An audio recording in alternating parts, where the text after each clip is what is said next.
It's very impactful when you see the effect that this kind of trauma still has on family members. They may never have met their aunt or uncle or father even, who died during action in World War II. And you can see the emotional impact that it still has on them, just hearing it over the generations and not knowing what happened to their ancestor.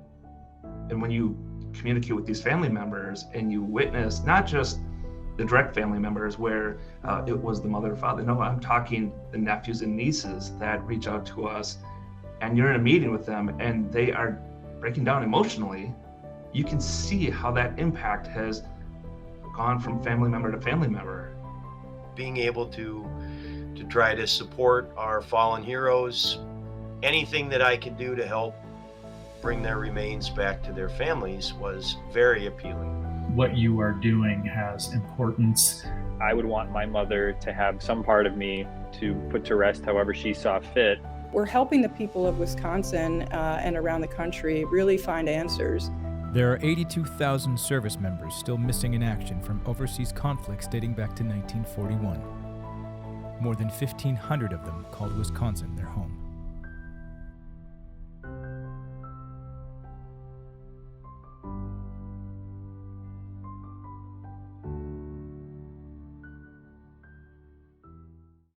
In 2014, the University of Wisconsin-Madison Biotechnology Center was approached to help unearth and biologically identify the remains of a missing service member.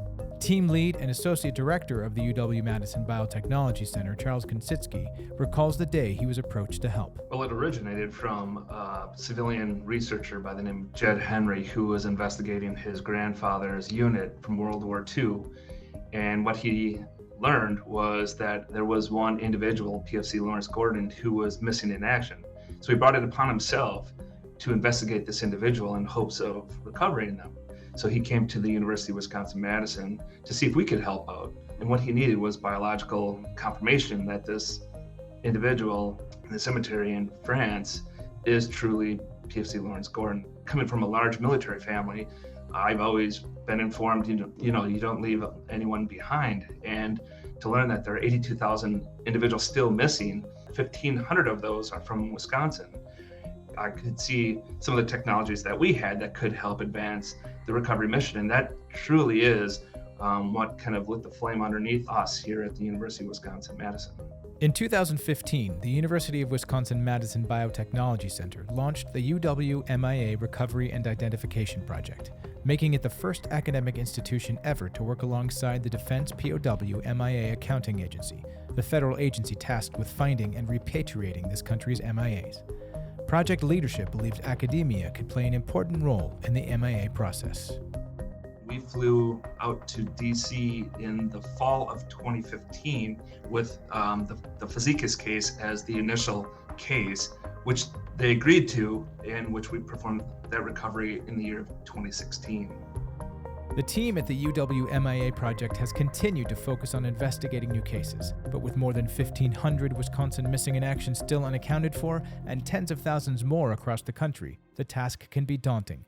Lead historian Vanessa Cook tells us how new cases are selected. These cases, especially when we're talking about World War II, which is the majority of the cases that we track and try to research, these cases are essentially cold cases that are over 70, 75 years old. And so it takes a lot of creativity to come at the problem and a lot of different disciplinary backgrounds, academic backgrounds, knowledge bases. We have a list of about 1,500 Wisconsinite missing in action individuals. So from that list, we've tried to assemble documents. If we have the documents, such as an individual personnel deceased file or a missing aircrew report about the details of an airplane crash, that's the best launch point. That's usually what gives us some kind of hope that we might be able to research the case historically and figure out geographically where an air crash might have been located. Just as with the historical investigation, the foundation of the work in the field is academic. The difference, however, is in the knowledge that the end goal is to recover and repatriate the remains of a fallen service member, bringing closure to MIA families that have often been waiting decades to receive it. My colleagues will describe it as applied archaeology. It is using archaeological techniques and methods and tools and so forth, but it is for a very specific purpose, which is to recover the remains. Trying to be able to make sure that we do the best field work that we possibly can, to be as extensive and thorough as we possibly can to increase the chances of being able to make a positive identification. That drives all of us, and it doesn't matter whether you're talking about the archaeologists, the other team leaders, or the student volunteers. In an academic excavation where you're talking about people who lived 2,000 years ago or 1,000 years ago is very different than, say, the Physicus site where we had his son on the site. The immediacy of what you're doing is very much apparent when you have a living relative right there with you. In 2017, the team was joined in Boucher, France by Frank Physicus Jr. as they excavated the site where his father's plane crashed in 1944. His presence highlighted the impact closure can have on families even decades later. Frank was 6 months of age when his father passed. This is the first time that he's been close to his father. And for myself, as well as the staff, faculty, and students to witness this, I'm not going to get into details, but it impacted me, and it has impacted me from that point forward. That was a powerful moment that is just really hard to describe what that meant to him and what that meant to all of us and what we were doing.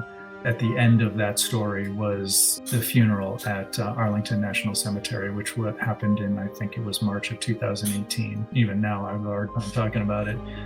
It brings it all home, and why this is important and why we do the things that we do were cemented in that moment.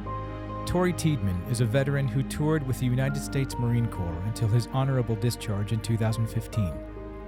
Prior to his first field mission with the team, he reflected on his own experience as a service member and the influence it had on the way he approached recovery missions. In a different era, in a completely different conflict, in a different theater altogether, something like this could have happened to me.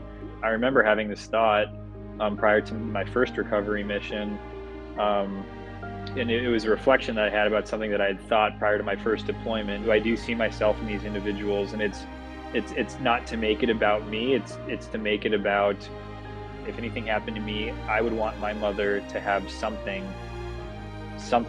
part of me to bury or to put to rest however she saw fit. And if I want that for my mother, I would want that for anybody else's mother. Providing closure to the families of the 82,000 service members still missing in action drives everyone at the WWII project. But while every team member shares a passion for bringing home the missing heroes who made the ultimate sacrifice for our country, each of them has their own reason for being drawn to the cause and the families their work impacts.